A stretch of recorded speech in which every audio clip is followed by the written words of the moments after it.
Acerca es más lindo. Buenos días, ¿cómo están?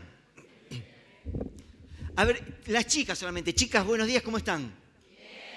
Buenos días, muchachos, ¿cómo están? Bien. Parejito, no te rías, parejito. Buenos días, chicas, ¿cómo están? Bien. Buenos días, muchachos, ¿cómo están? Bien. Bien ahí los muchachos, excelente, bárbaro, maravilloso. Bien, bárbaro. Qué bueno poder estar juntos. Yo tenía ganas de seguir cantando, no sé ustedes, pero estuvo bárbaro. Y menos mal, Ezequiel, que ayer cuando me preguntaste si tenía alguna canción, no le dije qué canción. Porque todas tienen que ver con lo que vamos a charlar en esta mañana. Todas las canciones. Es más, la última sería lindo volver a cantarla después al final, porque creo que resume el relato que vamos a charlar juntos en esta mañana. Vamos a hablar acerca de un grupo de personas que, aunque yo voy lento, estoy creciendo. Eran muchachos que, aunque iban lento, iban creciendo y se convirtieron en gigantes. Personas que se dieron cuenta que del otro lado no había tristezas y que iban a ver al Señor. Y pensando en esto, vamos a leer un pasaje muy interesante, muy lindo, que me gustaría que podamos tratar de imaginarnos la escena.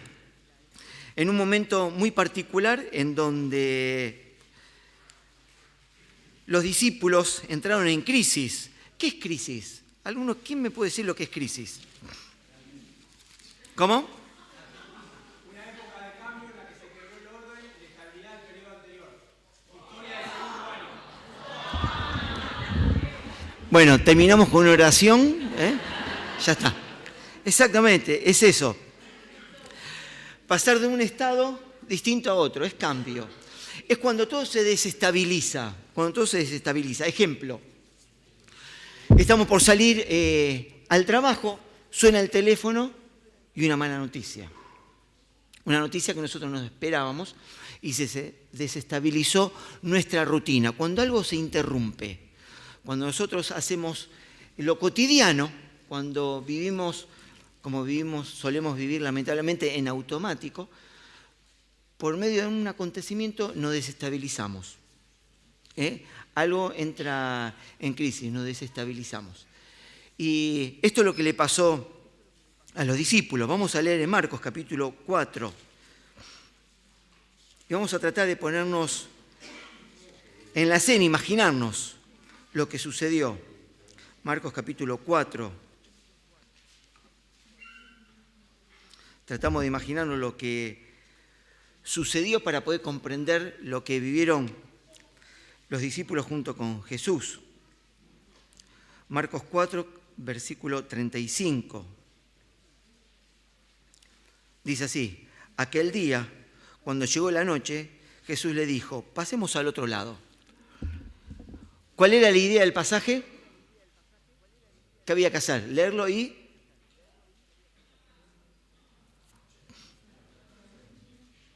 Ajá. Muy bien, somos dos, bien ahí, excelente. Va de nuevo, vamos a leerlo y vamos a tratar de imaginarnos. Pues si vos tratás de imaginarlo, es fantástico. Te voy a decir algo, no te rajes la vestidura. A veces me gustaría no haber leído nunca la Biblia. Mirá lo que está diciendo. ¿Por qué? Porque cuando nosotros sabemos el final, pierde la gracia. Nos pasa.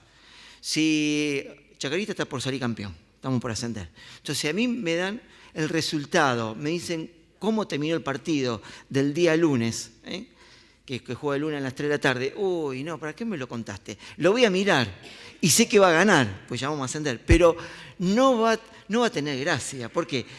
Lo voy a mirar, pero ya sé si hay alguna jugada peligrosa. En el fondo voy a estar tranquilo porque sé cómo va a terminar. Bueno, lamentablemente nos pasa lo mismo con la Biblia. David y Goliat, ¿qué pasó? David mató a un gigante. Jonás, ¿qué pasó? Se tragó una ballena. ¿Qué dice? Claro, sabemos la historia y perdió la gracia. Pero si vos analizás cada una de las historias, era algo improbable. Alguien de 3 metros, preparado, un campeón de batalla contra un pastor, un adolescente. Una locura. o estar adentro de la panza de un pez en la oscuridad, uno dijo una película, son cosas que no, si vos la racionalizás no se pueden creer. Bueno, lo mismo este pasaje. Por eso la idea, vamos a hacer cuenta que nunca lo leímos y tratar de imaginarnos la escena. Dice versículo 35, aquel día, cuando llegó la noche, Jesús les dijo, o sea, cuando llegó, ¿qué cosa? La noche. Tiene un significado particular. No es lo mismo este relato que vamos a leer, un día de sol espectacular como el que tuvimos ayer y hoy, que un día a la noche. Muy bien. Y despidiendo a la multitud, le tomaron como estaba en la barca. Y había también con él otras barcas. Pero se levantó una gran tempestad de viento y echaba las olas en la barca, de tal manera que ya se anegaban. O sea, tantas olas se iban metiendo adentro del botecito y se estaban hundiendo. Y él estaba en la popa durmiendo sobre un cabezal. Y le despertaron y le dijeron, maestro, ¿no tenés cuidado que perecemos? ¿No te das cuenta que nos morimos? Y levantándose, respondió al viento y dijo al mar, cállate, enmudecé. Y cesó el viento y se hizo grande bonanza. Y les dijo, ¿por qué están así amedrentados? ¿Cómo no tienen fe? Entonces temieron con gran temor y se decían uno al otro, ¿quién es este que aún el viento y el mar le obedecen? Un pasaje muy particular, lo conocemos, pero tiene un gran significado. Era de noche y el mar de Galilea o el lago de Galilea tenía una particularidad. Se encuentra aproximadamente 220, 230 metros bajo el nivel del mar. ¿Qué queremos decir con esto? Nosotros estamos parados acá y el lago está 2 cuadras y media hacia abajo. O sea, es como una gran olla, ¿está bien? 2 cuadras y media hacia abajo. ¿Qué medida tiene este mar? Tiene más o menos 12 kilómetros de ancho y 20 kilómetros de largo. O sea, vos estás en una orilla y podés ver el otro lado. Y de punta a punta. Prácticamente se puede ver. Pero acordate que está 2 cuadras y media hacia abajo. Alrededor está rodeado de montañas y tiene otra particularidad. Desde la montaña bajan arroyos que desembocan ahí al lago. Esos arroyos, ¿qué forman? Van por canales. Esos canales por donde bajan los arroyos de todas partes, los utilizan los vientos. Ese lago recibe vientos de altura. ¿Qué diferencia hay? Un viento común a vientos de altura. El viento por lo general, ¿qué hace? Te despeina, te empuja. Pero si son vientos de altura, ¿qué pasa? ¿Qué sucede? Te tira, tendré que agarrar, te desestabiliza de una manera terrible. O sea, una cosa es el viento y otra, viento de altura. Además de ser fuerte, desde la altura te sacude de un lado para otro. Entonces, eso es lo que está pintando esta escena, este paisaje en donde se involucraron los discípulos.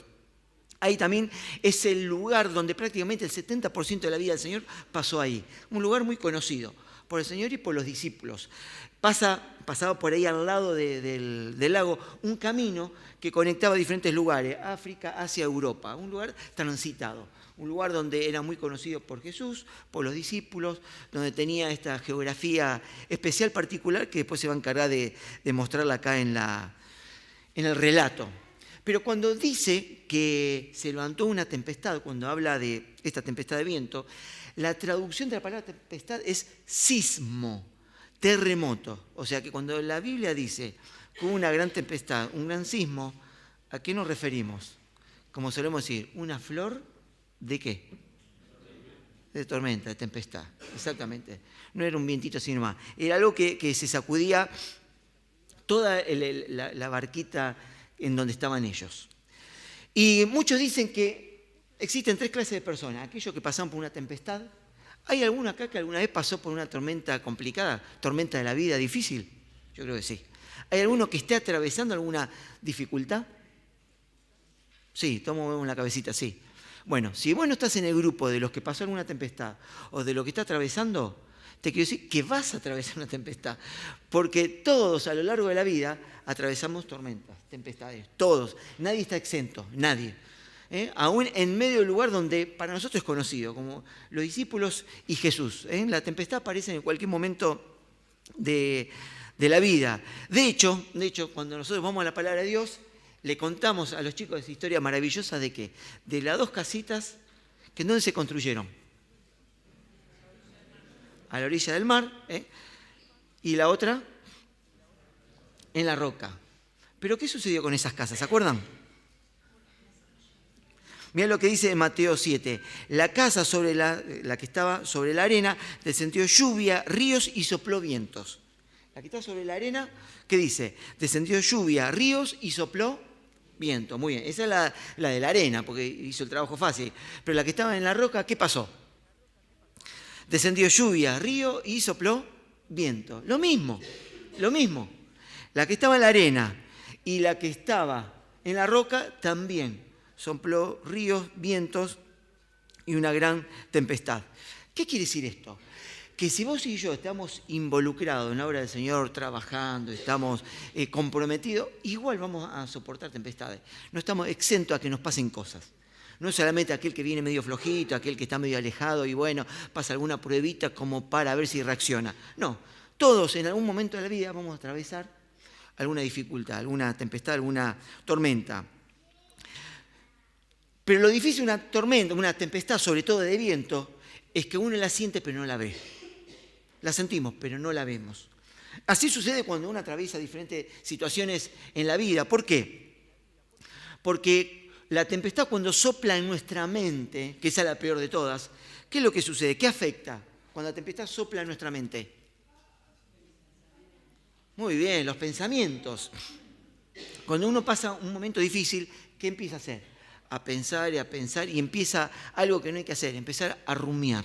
Rumea los pensamientos. Ayer decíamos, ¿no? Todos esos pensamientos omnipresentes que están todo el tiempo presentes en nuestra cabeza se transforman en pensamientos omnipotentes. Pasan a tener mucho poder en nosotros. Entonces, las tempestades son complicadas porque afectan nuestros pensamientos, pero además afectan nuestras emociones. Y si afectan nuestras emociones, ¿qué tocan? ¿Nuestros qué? Sentimientos, claro. Los sentimientos, no es lo mismo decidir un momento en que está todo bien, lindo, de paz y tranquilidad, que cuando uno está atravesando un momento muy difícil. Nuestras emociones cambian todo el tiempo, vamos variando permanentemente. Nos levantamos contentos, vamos corriendo, está pasando la hora, en cualquier momento comemos los fideos o lo que tengamos preparado y ahí, uy, qué bueno, con el hambre y empezamos, ¿no? Varía de acuerdo a la situación, de acuerdo a lo que vamos a hacer en lo inmediato. Bueno, por eso es complicado las tormentas, afectan nuestros pensamientos, nuestras emociones, pero también cuando afecta nuestra voluntad. ¿Qué toca cuando afecta nuestra voluntad? Toca la mente, los pensamientos. Toca nuestras emociones, nuestros sentimientos. Pero cuando toca nuestra voluntad, ¿qué afecta? Nuestro, ¿qué? Nuestras decisiones. Por eso es también cuando uno dice, no, pará, ¿qué solemos decir? En caliente uno no puede decidir. Enfríate, así no puedes pensar. Entonces, no decidas ahora. Es un buen consejo. Cuando uno está un poco alterado, hay que relajarse. Ayer lo charlamos. Cuando uno tiene que discutir, es mejor estar en otro ánimo. Si yo estoy mal, ahora no vamos a hablar.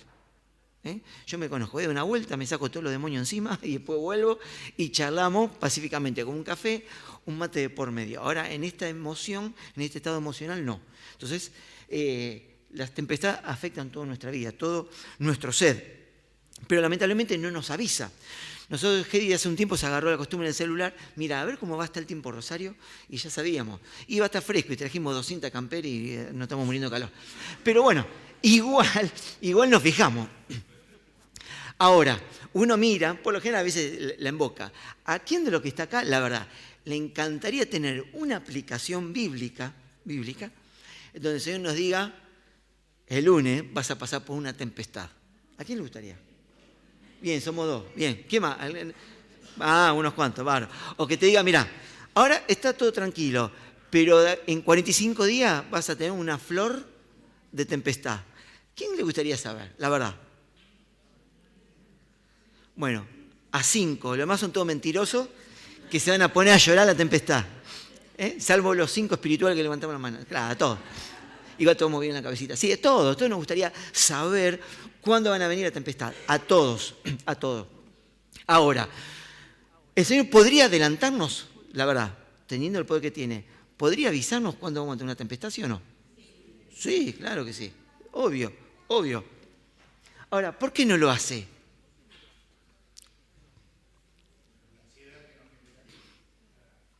La ansiedad que nos generaría, la carga de preocupación.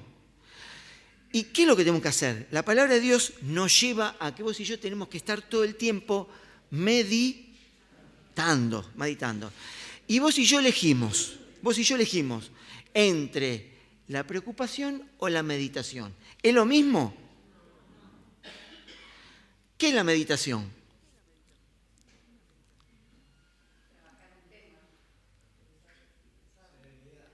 Está bien. ¿Qué tema? ¿Qué pensar? La meditación, según la palabra.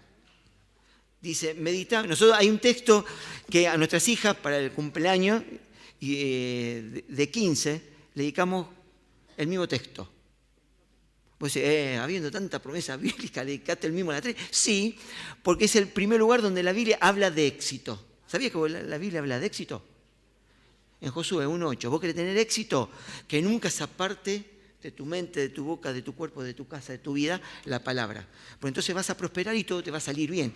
Medita en ella. Ahora, ¿qué es meditar entonces? Pensar. Meditar significa que estés dando vuelta a la palabra en tu cabeza. ¿Está bien? Meditar es eso.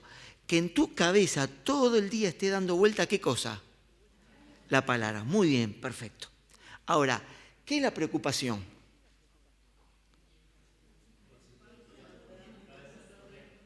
Ahí está, que en nuestra cabeza esté todo el tiempo dando vuelta a los ¿qué?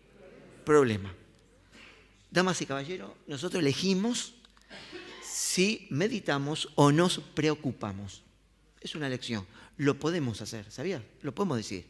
Yo elijo meditar o preocuparme. Es una decisión de cada uno de nosotros. Por eso es tan interesante que podamos pensar en esto. ¿Por qué? Porque la preocupación es el enemigo de la paz. Cuando vos te preocupás te saca la paz, como sucedió en este relato. Aún como cantamos estas canciones tan lindas que hablaban precisamente de esto, ¿no? Pero qué bueno que es saber que el Señor siempre está con nosotros. Y cada vez que recuerdo en este pasaje, viajo en el tiempo y me acuerdo cuando nuestras hijas eran chiquitas, íbamos a la playa, nosotros siempre vamos en contramano, nos despertamos tarde, somos la familia Oso, dormimos hasta las 12 del mediodía, cuando podemos, bárbaro. Enfrente de mi casa hay un túnel, enfrente de un club, a 30 metros pasa el tren y dormimos como bestias, o sea, no tenemos problema de dormir. Entonces, cuando vamos de vacaciones, lo mismo, dormimos hasta las 12, desayunamos, almuerzo, lo que vos le quieras llamar, y a la tarde, cuando la gente normal vuelve a almorzar, nosotros nos vamos. Pero llevamos, viste, la mochila, 3 sombrillas, armamos el tabernáculo ahí en la playa, para estar solos, ponemos, viste, el tabernáculo de reunión, 2 carpitas así alrededor, 3 sombrillas, y ahí nos desplayamos de acá hasta la mesa. Estamos los 5 en todo el lugar así, y malo 2 perros, todo barro ahí. Pero ¿sabes que nos pasó en varias oportunidades? De repente, un día soleado hermoso, y empezabas en el horizonte que se empieza a oscurecer. ¿Te pasó alguna vez ver eso? Un día lindo y que de repente, uy, la tormenta que se viene. ¿Y vos qué hacés? Alguno se va, al inconsciente nos quedamos, aguantamos, y nos quedamos así con la manito, como decimos, Jessy, ¡ay, qué linda tormenta! Cuando ve que empieza a volar todo y los rayos, para empezar a agarrar todo. Bueno, ¿qué hacíamos en ese momento? Siempre hacíamos lo mismo. Por lo general, las chicas estaban durmiendo ahí en la carpita, la envolvíamos con la carpa, con el iglú, ¿viste? Todo desarmado, lo envolvíamos, así cargamos las cosas como podíamos y empezamos a correr para la casa. Llegábamos a la casa que alquilábamos, dejábamos las cosas, empezamos a pelar a nuestras hijas como si fuera una cebolla, porque están escondidas. Pues sabes que desarmamos todo. ¿Y qué estaban haciendo las chicas muchas veces? Durmiendo. ¿Por qué? ¿Por qué? Porque están en los brazos de su mamá y de su papá. Y cuando están en los brazos de papá y de la mamá, los chicos no se preocupan. ¿Por qué? Porque la responsabilidad de papá y mamá, ¿qué es? De cuidar, de cuidar. Esa es la responsabilidad. Yo no sé cuál fue tu experiencia a lo largo de la vida. Tal vez no hayas disfrutado de esto. Pero esta mañana, una de las primeras cosas que vos sepas, que en los brazos de papá hay tranquilidad, hay paz, hay descanso a pesar de la tempestad, a pesar de la tormenta. A pesar de que sucede en lugares conocidos, porque 4 de los discípulos eran pescadores profesionales. 4 de ellos tenían empresa de pesca, para ellos era algo habitual las tormentas. No esta flor de tormenta que se les vino, pero esta tormenta sucedió en un ámbito común, un ámbito particular, como nos sucede a vos y a mí. En cualquier momento, en cualquier situación puede aparecer esta tempestad. La crisis es aquellas cosas que no podemos dominar, aquellas cosas que se van de nuestras manos. Son aquellas cosas que nos sacan las fuerzas, pero que demuestran lo que tenemos en el corazón, que demuestran si en nuestra cabeza está la preocupación o la meditación.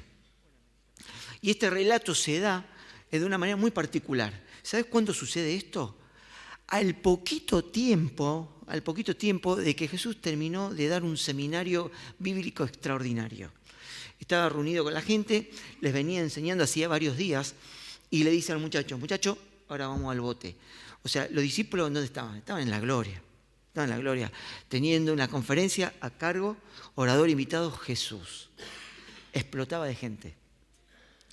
O sea, vos después de escuchar esto, ¿qué haces? Te vas lleno, ¿o no? ¿No te pasa? Cuando vas a algún lugar, en una conferencia en algún lugar, papel, lápiz, anotá, che, que bueno, es verdad, y anotá. Y esto, a ver, esto le pasó a los discípulos. Anotaron, tenían un montón de cosas anotadas de lo que habían estado escuchando acerca de Jesús. ¿Un cristiano maduro qué es? ¿Quién es un cristiano maduro? ¿Qué es un cristiano maduro?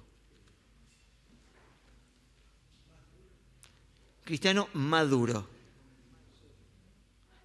Ni más ni menos, alguien que practica lo que lee. Un cristiano maduro es aquel que practica lo que lee, aquel que vive la Biblia. ¿Pero qué hizo Jesús? Vamos a ver si lo que ustedes escucharon durante todo este día lo ponemos en práctica.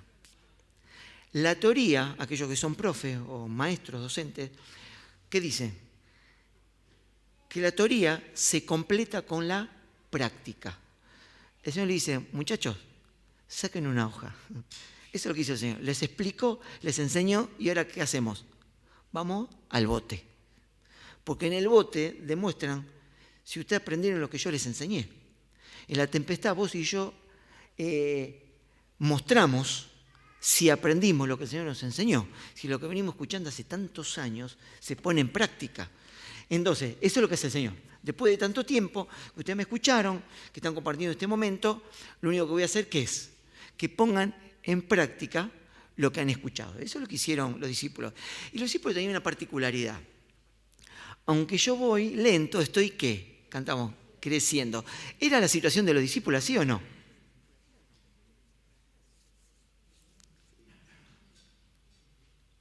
Más o menos, regular. Heidi me está haciendo señas, estamos en casa en vivo. Igual podría ir adelante. Así es mi vida, hace todo el tiempo. O sea, está con cara de dulce y me hace ceñito así con el mate. No, en casa es lo mismo. Así todos corremos con él. O por él. Está sentada, podría entrar así con el dedito así. Ya todo, viste, la chica y yo. Oh, sí, señor. Mi vida la maneja el Espíritu Santo y mi esposa. ¿Qué sucedió? ¿Qué sucedió en esta situación? ¿Qué había pasado?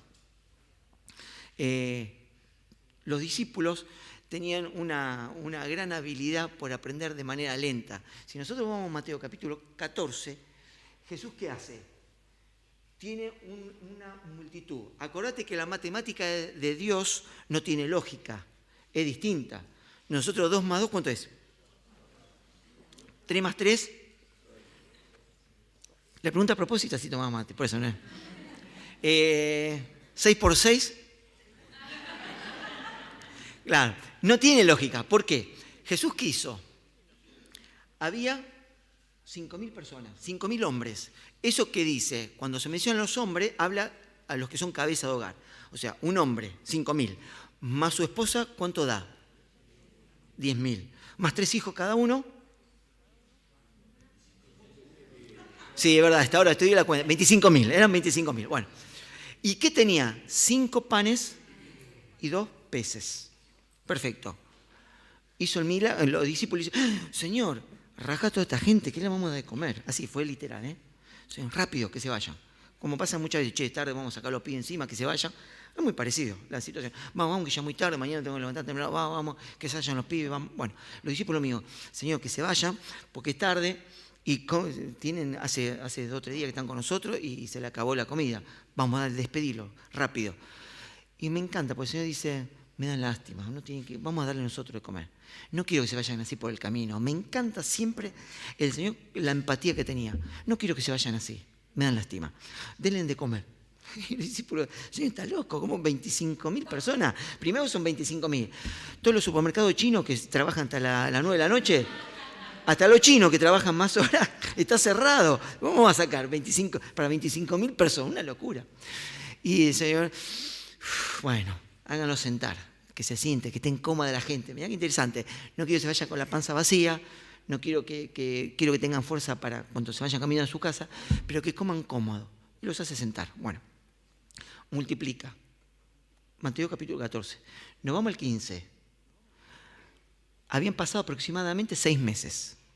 ¿Cómo sé que son 6 meses? Por los meses en lo que sucede, que se sienta que había pasto, hierba, se cree que pasó de verano hasta el otro verano. Aproximadamente pasaron hasta la primavera, 6 meses.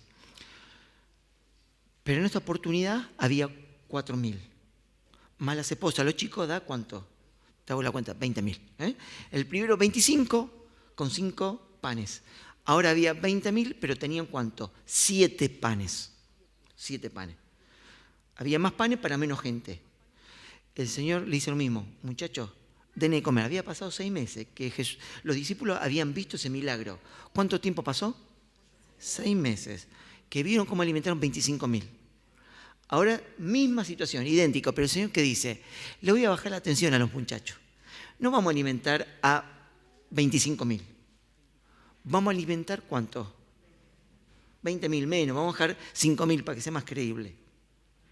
¿Y qué vamos a hacer? Vamos a aumentar la cantidad de panes. Entonces, si yo le digo, muchachos, vamos a darle de comer, ¿qué van a decir los discípulos? Ya sé lo que vamos a hacer. Vamos a orar y Jesús va a multiplicar. ¿Pasó eso? ¿Qué hicieron? Lo mismo, dice la Biblia, se cargaron de preocupación, de ansiedad. Entraron en crisis.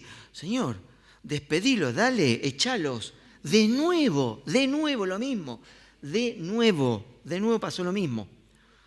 Bajó el número de gente, subió la comida para que, bueno, vamos un escaloncito más. Le doy una ayudita en este examen de la vida cristiana. El Señor hace el mismo milagro. Pasó el tiempo, ya ahí mismo, automáticamente, acto seguido, vamos, Jesús despidió hasta el último. ¿Viste cuando uno dice, che, me tengo que quedar a cerrar la puerta siempre? Sí, pues Jesús lo hizo. Así que, pobrecitos, los que siempre nos quedamos a cerrar la puerta, decir, qué bueno, como el Señor. El Señor se queda hasta el último momento. Despidió los 20.000, uno por uno. 20.000 besos a cada uno. ¿Vos pensás eso? Uno dice, ay, qué con este calor, qué asco, todo pegajoso. 20.000 besos. Se quedó, una vez que los despidió a todos, ahora sí, vamos. Ahora sí. Y cuando estaba en el bote, salta una preocupación. ¿Cuál fue la preocupación de estos tipos, de estos muchachos? Che, ¿trajiste el pan? ¿Qué pan? Para la comida.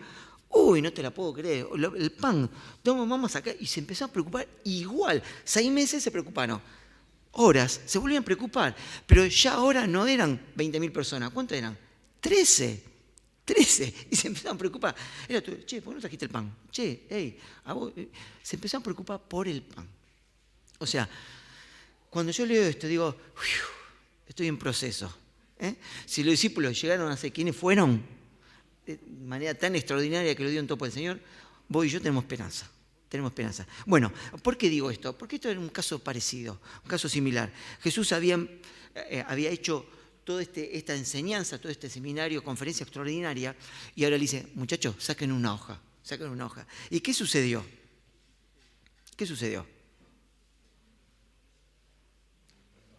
Y sacaron una hoja porque empezó a venir la tempestad. Pero siempre la tormenta llega para sacar lo que hay en cada uno de nosotros. Que ojalá sea lo mejor. Ahora, tengo una pregunta. ¿Quién ungió a David como rey? ¿Te acordás del relato?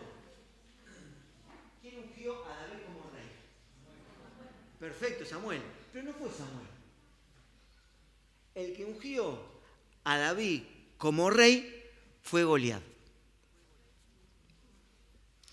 Fue el que sacó lo que había adentro de él. ¿Qué sacó lo que había dentro de David? La confianza en el Señor, la valentía y demostró la puntería. Lo que sacó lo mejor de David en medio de la tempestad fue Goliat. Y esto para que nosotros lo pensemos. Yo no sé lo que vos puedas estar atravesando en este momento o lo que creas que estás por empezar a atravesar. Porque a veces las tormentas las vamos viendo. A veces caen de sorpresa, pero a veces uno va vislumbrando cuando se empieza a nublar. Yo no sé lo que vos tenés por delante, pero sí sé que Dios está. Sí sé que Dios está. Y a veces es difícil porque la tempestad no la vemos, pero la sentimos. Y a veces aparentemente uno puede sentir que el Señor está durmiendo. Como en este relato. Dice que estaba en la punta del bote, en un cabezal. ¿Qué era un cabezal? Cabezal eran bolsitas de arena, como era un barquito tan precario y tenía mucha inestabilidad. ¿Para qué se utilizaba la bolsita de arena? Si el viento soplaba de mi derecha y levantaba el bote, ¿dónde ponían la bolsita de arena? Claro, como hacen con la vez. Claro, de este lado. Tiene la bolsita de arena para que sopla el viento y vayamos derecho. Exacto, para contrarrestar. Entonces Jesús quiso, como de una bolsita, le dio la forma, viste, a la arena, a la cara. ¿Y qué dice? Fue a dormir. ¿Por qué fue a dormir? ¿Qué te parece? Terminaba de trabajar, de despedir tanta gente. Como decimos nosotros, estaba fusilado. ¿Pero por qué decimos esto? Porque la traducción de la palabra que dormía es pacíficamente dormido. Estaba desplomado. La palabra de Dios se encarga de demostrarnos esto, que estaba pacíficamente dormido, pero profundamente dormido. Ahora, ¿por qué el Señor dormía tan profundo y pacíficamente? ¿Por qué Jesús estaba de esta manera? ¿En quién? Exactamente, confiaba, tenía fe en quién. En su papá. ¿Por qué confiaba en él? Porque le dijo, muchachos, vamos al otro lado. Vamos al otro lado. Ya sabía que iban a qué, a llegar. Su padre le dijo, hijo querido, al bote, vamos al otro lado, que es parte del plan, lo que yo ya tengo diseñado. Entonces, ¿qué dijo Jesús? Sí, papá, vamos al bote. Y se fue a dormir porque sabía que iban a pasar al otro lado. ¿Quiénes? Jesús dijo, pasemos al otro lado. ¿Quiénes? Todos, exactamente. No dice voy a pasar y ustedes van a morir ahogados. No, todos vamos a pasar hasta el otro lado. Y me encanta esto, porque seguramente como el Señor estaba cargado de la palabra de Dios, ¿era así? ¿Jesús tenía la palabra de Dios dando vuelta en su cabeza? ¿Sí o no? ¿Por qué? ¿En qué oportunidad nos damos cuenta que tenía la palabra, meditaba? Claro, cuando estábamos con Satanás citaba texto, pero también seguramente, ¿se acuerdan de ese texto maravilloso? ¿Se acuerdan en Salmo capítulo 4? En paz me acostaré, asimismo dormiré, porque solo tú, oh Dios, me haces ¿qué? Fiado. Qué lindo, qué dulce, lo dijeron muy lindo y como un cuentito. Pero cuando hay que repetirlo y aplicarlo en la tempestad es difícil. Nosotros lo dijimos un montón de veces a las chicas, pero cuando me lo tengo que decir a mí, ¿cómo cuesta, no? Porque lo cambiamos, Señor, ¿cómo querés que descanse? Sí, empezamos cómo, y mira, empezamos a empezar a cuestionarnos. Sin embargo, el Señor descansaba. Pero ¿qué sucede en el relato? Empieza a levantarse la tempestad, los discípulos hicieron un montón de intentos y lo van a despertar y miren lo que dice. Señor, ¿no te das cuenta? Lo van a despertar gritando. ¿No te das cuenta? Eso equivale a decir, Señor, ¿no te importa que nos morimos? Parece como cierta falta de respeto, ¿no? Señor, hey, ¿no te importa, no te das cuenta que nos morimos? Ahora, bueno, está bien, estaba una tempestad, era para preocuparse. Entraba el agua y se estaban ahogando prácticamente. Si ellos dicen que se estaban anegando, o sea, se estaban hundiendo, ¿qué quiere decir? Que se estaban hundiendo, que estaban muy complicados, muy complicados. Señor, ¿no te importa? Lo correcto que hubiera sido, ¿qué te parece en esa situación? ¿Qué hubiera sido? Confiar, decirle, Señor, despertarlo. Seguramente yo lo hubiera despertado, no sé vos. Yo lo hubiera despertado. Señor, mirá, probamos de todo. Creo que nos vamos a morir. Claro, yo le he dicho, claro, sí. Señor, creo que estamos en el horno. Vos tenés un plan. Si vos te quedás durmiendo no lo vas a poder cumplir. Claro. Nos vamos abajo. Pero fueron de manera equivocada. Señor, ¿no te importa? Y eso me resonó, hace tiempo me resuena. Señor, ¿no te importa ese cierto grado de mala educación? ¿Por qué me resuena? Porque lo que hago muchas veces. Señor, ¿no te importa? Señor, ¿no te das cuenta que? Completalo con lo que vos quieras. ¿No te das cuenta que? Y uno empieza a pensar de que muchas veces actúa de esta forma, sin confiar en el Señor. ¿Y qué es lo que hacemos? Nos enfocamos en el problema. Eso es lo que se llama percepción selectiva. Nos enfocamos en aquellas cosas que nos preocupan. Entonces, cuando nos enfocamos en una opción, ¿qué hacemos? Dejamos de mirar otra. Por eso, percepción selectiva. Nos enfocamos en una cosa y dejamos de mirar ¿qué? Otra. Eso es lo que pasó a los discípulos. ¿Qué hicieron? ¿Se enfocaron en qué? En la tempestad. ¿Y dejaron de mirar a quién? Al Señor. Por eso se cargaron de ansiedad, de preocupación. ¿Qué es la ansiedad? ¿Qué es la ansiedad?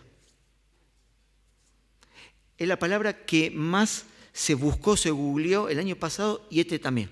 Pero la que más se buscó en internet, la palabra ansiedad. ¿Qué significa? ¿Qué más? No controlar el pensamiento, ¿qué otra cosa?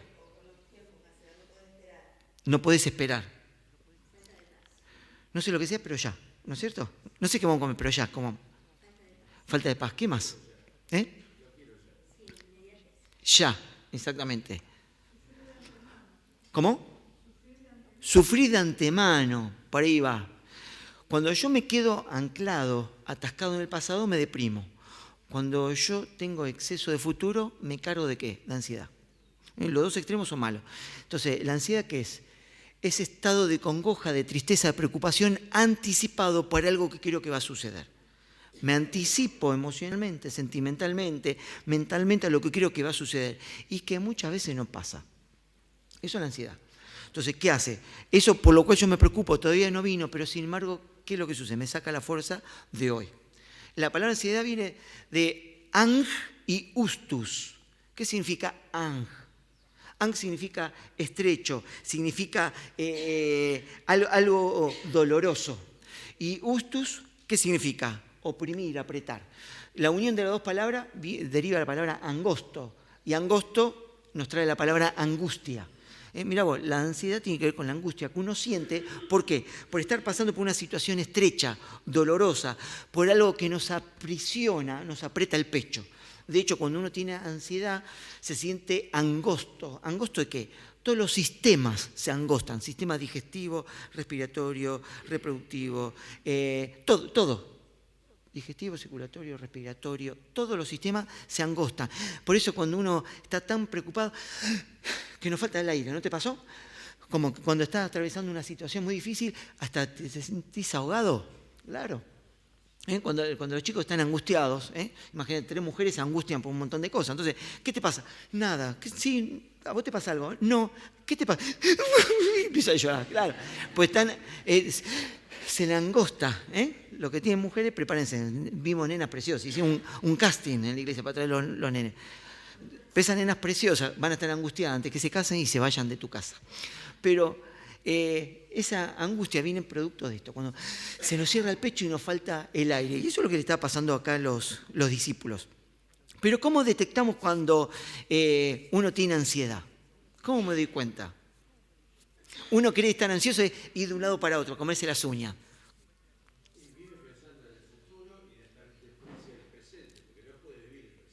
Exactamente. Piensa futuro y desprecia presente. ¿Qué más?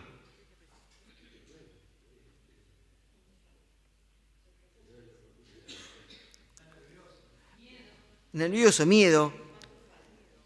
Exactamente. ¿Cómo nos damos cuenta? Me voy acercando si se da cuenta que voy a buscar otro mano. ¿Cómo nos damos cuenta? Cuando digo uno solo, a una cuadra de distancia. ¿Cómo nos damos cuenta cuando uno tiene ansiedad? Por las preguntas hipotéticas. ¿y si nunca me caso? ¿Y si nunca me pongo de novia? ¿Y si nunca me pongo de novio? ¿Y si no consigo otro trabajo?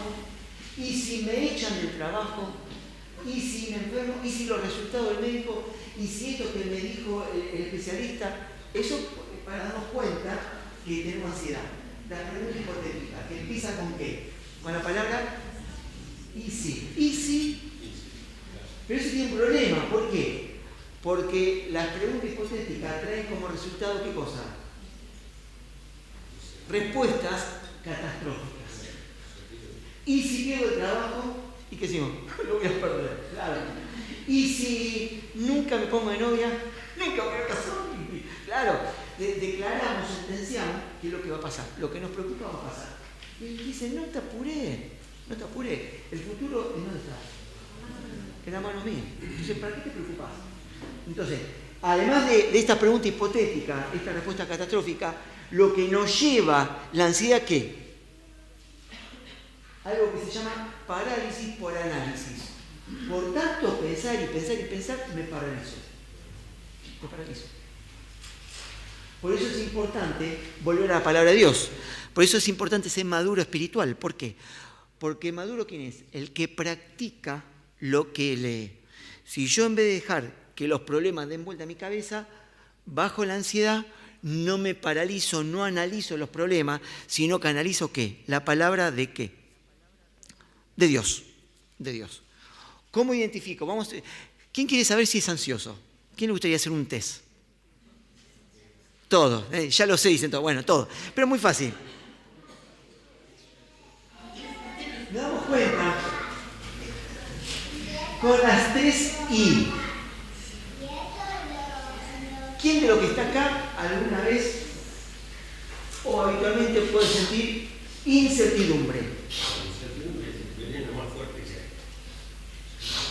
¿Vos sentís incertidumbre? Por supuesto, somos dos. ¿Alguno más? Levante la mano al que tiene más incertidumbre. Bien. Casi todo. Ahora menos. 5 mentirosos nada más. Lo más levantamos la mano. Incertidumbre. Inseguridad.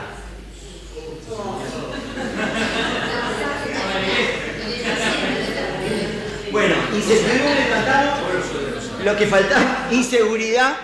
No, en todo lado pasa. Allá lo mismo, grande. ¿Qué más?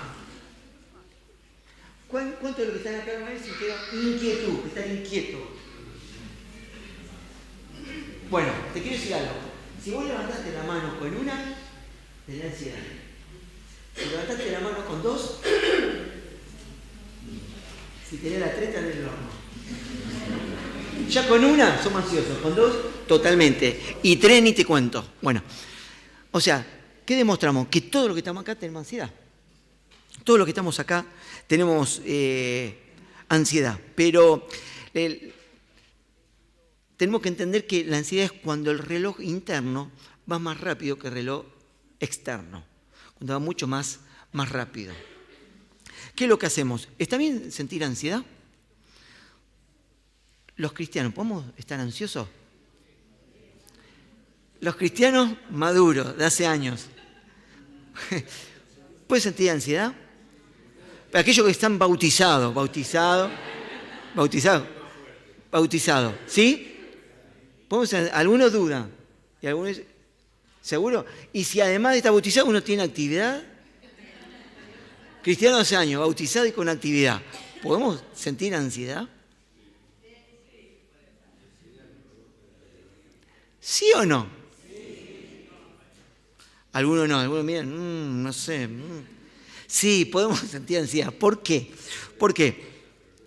Porque la ansiedad es escucha bien, una reacción automática. Una reacción automática. Es un reflejo natural. Una reacción automática, un reflejo natural que aparece ante una circunstancia. Entonces, en una primera instancia, es normal sentir ansiedad. Cuando se me presenta una crisis, un problema, una tempestad, automáticamente surge, aparece la ansiedad. Es un reflejo natural que todos los seres humanos tenemos. O sea que es natural.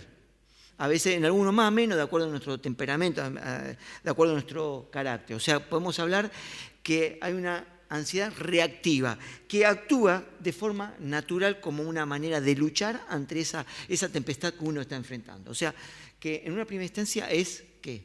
Normal. Surge naturalmente y automáticamente. Es un reflejo natural que tenemos los seres humanos. Los seres humanos nos damos cuenta de esto, no queremos ser ansiosos, luchamos contra esto, pero a veces no lo podemos controlar. Ese es otro tema.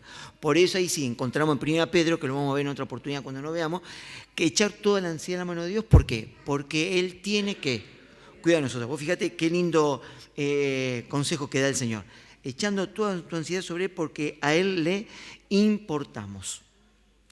La persona ansiosa lucha contra la ansiedad, no quiere ser ansioso, confía en el Señor,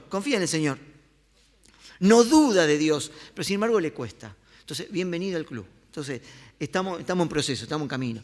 Pero después hay una diferencia, que es la que Jesús venía hablándole a los discípulos antes de meterlo en el bote. ¿Te acuerdas de lo que dice? Esta ansiedad no ofende a Dios, es algo natural. Pero Jesús va a hablar, dice, por nada estés, ¿qué? Afanoso. Pero en esa situación con los discípulos y a toda la multitud le decía, no se afanen, y da la lista de cosas por las cuales una persona se afana. ¿Qué es afanarse? ¿Es lo mismo ansiedad que afano?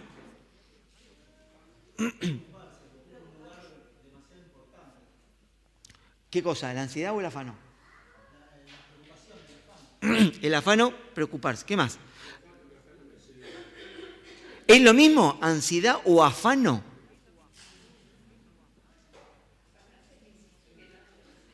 Insistir en algo.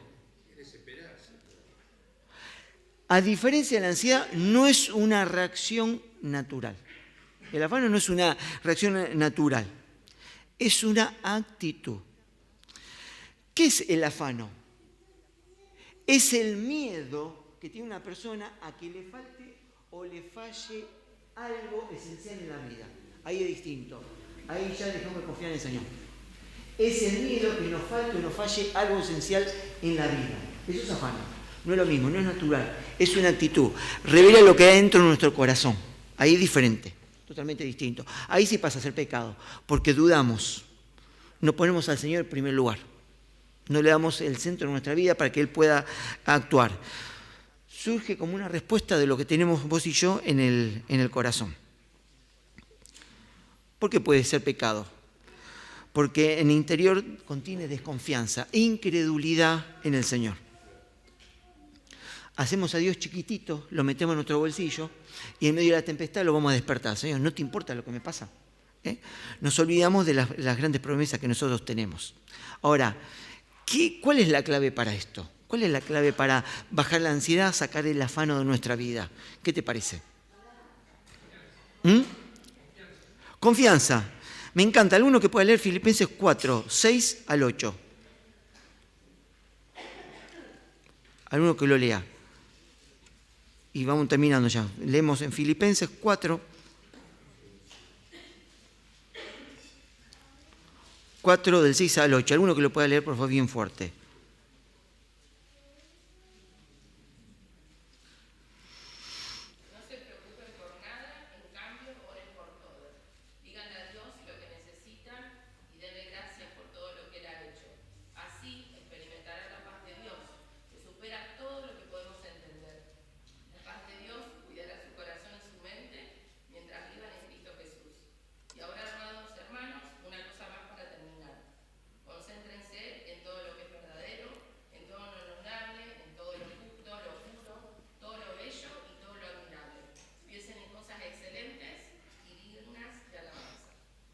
Perfecto, muchas gracias. Ahí está la respuesta. ¿Vos querés la solución? Es esa. Léelo de nuevo. Fíjate lo que dice la Biblia. Léelo de nuevo. ¿Por qué? Nos da la solución para hacer algo muy interesante. Agarra una hoja cuando llegas a tu casa. Esto es muy interesante. Y está bueno para aquellos que tienen familia, que tienen hijos, seres queridos, hijos y tienen algún ministerio de responsabilidad. Cuando tienen a alguien que tenga mucha ansiedad, lo que hay que hacer es agarrar una hoja y decirle, anota eso para que lo hagamos nosotros, todas aquellas cosas que te preocupan. Esto es un motivo de preocupación. Entonces ahí, ¿qué podemos poner? ¿Qué ponemos? ¿Qué podemos poner en esa lista? Hijo, la preocupación de los hijos. Muy bien. ¿Qué más? La salud, el trabajo, ¿qué más? El alimento, bueno, y ahí empezamos a llenar. Y después vamos a las cosas particulares. El temor a esto, el miedo a lo otro, bueno, está bien. ¿Qué hacemos una vez que tenemos esa lista de preocupación? Muy fácil, la convertimos en lista de oración. Así es fácil. La lista de preocupación la convertimos en una lista de oración. Me encanta poder pensar en esto. Todo motivo de preocupación se convierte en un motivo de oración. Y cuando lo paso en motivo de oración, ¿qué estoy haciendo? Se lo estoy poniendo en la mano del Señor. De manera obligada y de manera práctica lo ponemos en la mano del Señor. ¿Por qué? Porque la oración es el ansiolítico más poderoso que podemos tomar. Más allá de toda la medicación, cualquier cosa que uno pueda llegar a estar dando vuelta ahí, nuestro país es uno de los más grandes consumidores de antidepresivos, ansiolíticos y demás. Lee la palabra, anota los motivos de preocupación y los convertí en oración. La oración es el ansiolítico más grande que podemos llegar a consumir cada uno de nosotros. Pero me encanta esta herramienta que acabamos de leer. Esa es la herramienta, la de Filipenses. ¿Por qué? Porque es una gran herramienta. Porque nos dice algo muy interesante. Pensa. Nos enseña a direccionar los pensamientos. Nos enseña a direccionar los pensamientos. Podemos controlar nuestra mente diciéndole qué es lo que queremos que piense. Eso lo podemos hacer. ¿Cómo? Pensando en qué dice la Biblia. Exactamente, en todo lo bueno. Me encanta pensar en esto. Mira, yo me anoté acá en la versión que tengo de Filipenses, mi versión. Es una versión triste que yo tengo en mi Biblia. Mira lo que dice. Todo lo terrible, todo lo peor, todo aquello que me da miedo, todo lo que me crea ansiedad, si hay algo malo que me pueda ocurrir, si hay algo malo que me pueda venir, en esto estoy pensando. Es una mala versión mía. Te lo comento como familia, es triste. Estoy luchando para cambiarla, pero esa es mi versión. En todo lo terrible, en todo lo peor, todo aquello que me da miedo, en todo lo que me crea ansiedad, en todo aquello malo que me pueda pasar, en todo lo malo que me pueda venir, en lo que estoy pensando. Qué triste. Pero así como tengo esta mala versión de Filipenses para mí, me encanta terminar pensando en Isaías 26. Mira, dice, tú guardarás en completa paz, ¿a quiénes? A todos los que confían en ti. Mira cómo termina ese texto. Filipenses 26:3. A todos los que concentran en ti, ¿qué? Sus pensamientos, su pensamiento. ¿Cómo termina el relato? El Señor se despierta. Me encanta, se despierta seguramente, se frota los ojos mientras el agua seguía entrando. Imagínate esto, decía el viento, shh, cállate, cerrá la boca. Y automáticamente se planchó el lago. Se hizo gran bonanza, automáticamente. ¿Y qué hicieron los discípulos? Se sorprendieron. Y el Señor que le dice, hombres de poca fe. Cuando nosotros nos vamos al pasaje de Lucas, el Señor le dice, ¿dónde está tu fe? ¿Dónde está tu fe? No es que no tengamos, a veces la dejamos en el cajón, utilizamos cualquier otra cosa menos la fe. Le dice, hombre de poca fe, en otro relato, ¿dónde está tu fe? ¿Por qué tuvieron temor? Pero al final, ¿cómo termina el relato? Versículo 21. Entonces temieron con gran temor. ¿Por qué tuvieron gran temor al final de este relato cuando ya todo había pasado? Si ya se calmó la tempestad, ¿por qué? ¿Por qué? Yo cuando pienso en esto, se me viene a la mente de pensar que al fin los discípulos se dieron cuenta que en el mismo bote estaba el Hijo de Dios. En el mismo bote estaba Dios. Uy, se agarró la cabeza, mirá lo que hicimos. Nos preocupamos tanto, nos cargamos tanto de ansiedad, no desesperamos, nos agitamos, no desesperamos de una manera tan terrible y Dios estaba con nosotros. Por eso tuvieron temor. Dijo, uy, estaba Dios mismo con nosotros. Y esto me sirvió y me sirve muchas veces, aún en estos últimos tiempos, de pensar que sea lo que estemos atravesando, el mismo Dios está en el bote con nosotros. No tenemos un Dios de la religión que venimos a hablar de Él cuando estamos juntos en la actividad de la iglesia. Todos los días nos acompaña a llegar a este lugar, está acá con nosotros, nos da la mano cuando salimos de la puerta y nos acompaña hasta nuestra casa. Cuando empezamos el día, mañana lunes, con todo lo que tengo, el Señor te dice, estoy acá. El Señor mañana está sentado con vos en la camioneta, está sentado en la oficina, está preparando la salsa de los fideos de mañana, está en el recreo con tus hijos, te acompaña cuando vas al baño, te acompaña en la calle, estás en una zona bastante complicada del país. Pero Señor, estoy acá, estoy en este flor de bote que te toca atravesar la tempestad en Rosario. Yo estoy acá. Pero te acompaño del otro lado. No hay tristeza, cantábamos del otro lado. Ahora vos decís, sí, se refiere del otro lado. Sí, pero también del otro lado de la tempestad. Me gusta pensarlo de esta manera. Porque mientras tanto yo estoy en la tierra. Sí, seguramente del otro lado no va a haber tempestad. Pero acá en la tierra hay tempestad. Por eso siempre digo lo mismo. Yo personalmente cuando miento es cuando canto. Miento muchas veces, pero cuando canto, cuando más miento. No hay tristeza del otro lado.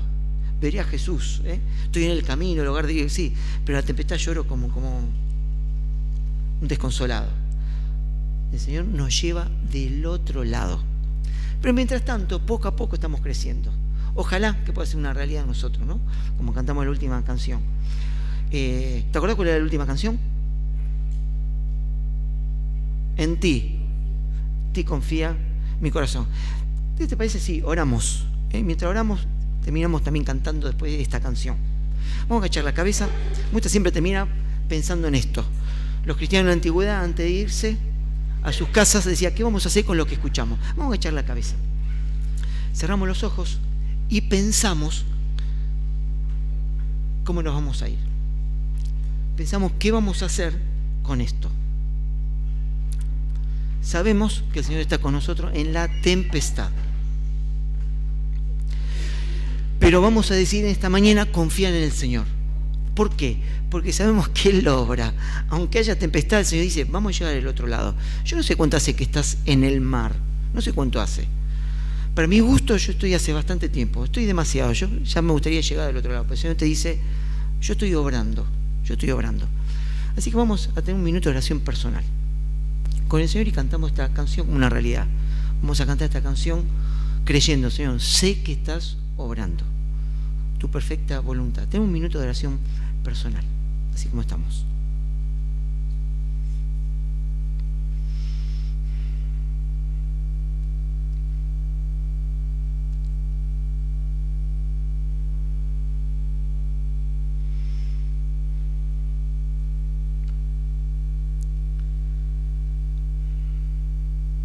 Señor, gracias por esta mañana.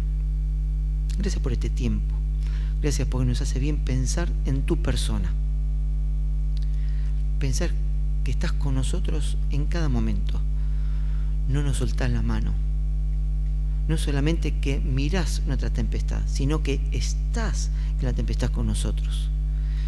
Gracias, Señor, porque en tu palabra dice, no te voy a dejar huérfano. Señor, perdónanos. Perdóname a mí en primer lugar. A veces pienso que estoy solo, pero estás en nuestro bote. Señor, a vos te importamos. Por eso en esta mañana queremos sacarnos de encima toda la ansiedad, porque a vos te importamos. Señor, perdónanos por la desconfianza, por la duda, por la poquita fe que muchas veces mostramos. Pero Señor, queremos estar confiados en el bote, en la barca de nuestra vida, aún en medio de la tempestad. Porque, Señor, vos nos prometés que vamos a llegar al otro lado. Vamos a llegar al otro lado como familia, como iglesia, y en cada uno de los proyectos y planes personales. Gracias, porque vos mismo estás en nuestro bote, en nuestra barca. Gracias, gracias, Señor, y queremos confiar. Nuestro corazón quiere confiar en vos, sabiendo que tu perfecta voluntad está en proceso, se lleva a cabo a pesar de. Gracias por un Dios tan grande. Y en esta mañana queremos confiar en nuestro querido Papá Celestial. En el nombre del Señor Jesús. Amén, Señor. Amén.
Muy bien, hermanos, vamos llegando al final y agradecemos.